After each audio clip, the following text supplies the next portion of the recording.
Pak Lukas. Abis ini saya kasih kesempatan ke Pak Lukas. Ya. Saya kasih kesempatan ke Bang Aswan dulu. Silakan Bang Aswan, kita bermain logika di sini ya. Karena kita tidak akan bermain siapa yang mana yang asli, mana yang tidak. Kita bermain logika Kita dulu. main logika Silakan. boleh? Silakan ya, Bang Aswan, silakan. Begini.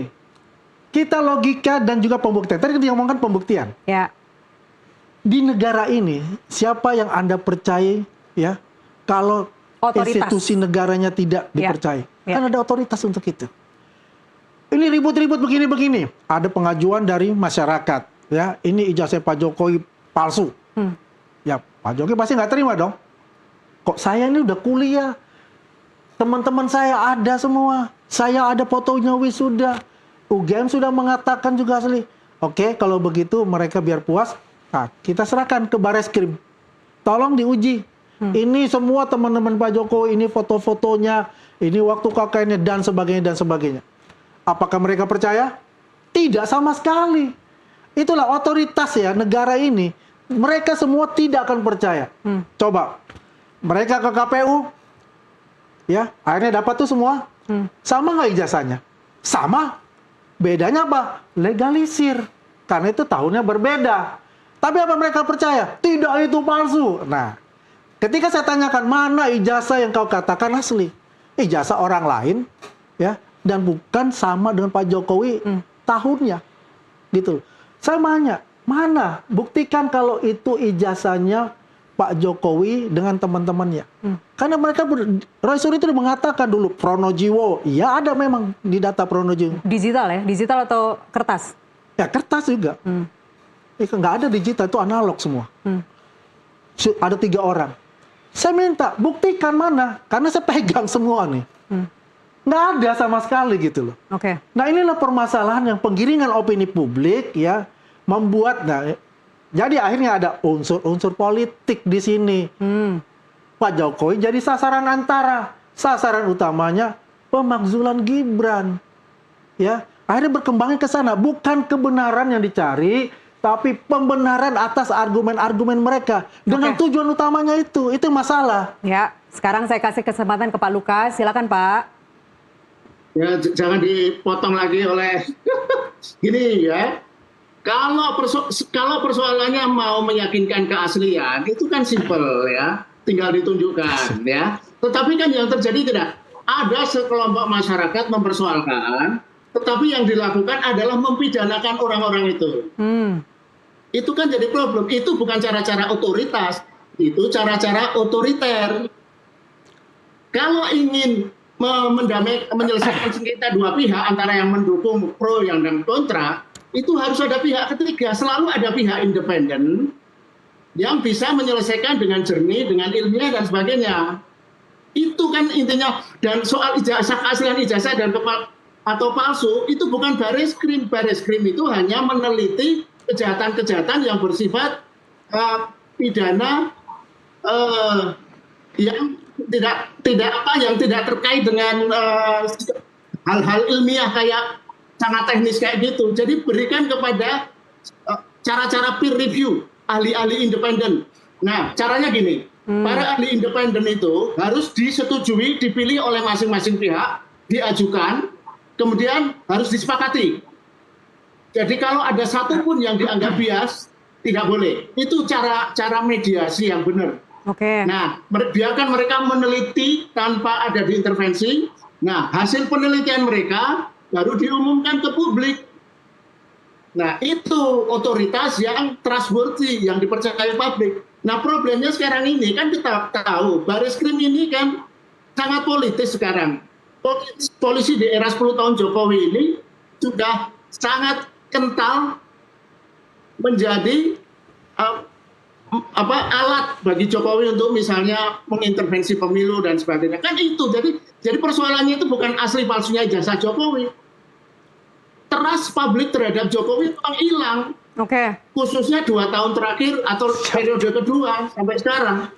Pak Lukas, saya ingin singgung sedikit terkait, saya tidak tahu nantinya akan relevansi terkait diskusi kita hari ini, Bang Aswan, tapi terkait dengan sidang di Majelis KIP saat itu tanggal 2 Desember, kalau saya tidak salah, mohon dikoreksi ya Pak Lukas, terkait dengan Majelis Ya, KIP yang minta UGM untuk meminta Majelis KIP yang minta UGM untuk supaya tidak chauvinis meminta UGM untuk melengkapi pihak dari luar agar melengkapi uji konsekuensi. uji Ya. konsekuensi. Apakah itu sudah dilakukan, Pak Lukas? Setahu Anda, apakah sudah dilakukan, sudah Jadi dilengkapi agar ada pihak dari luar UGM untuk membuat uji Ya, konsekuensi?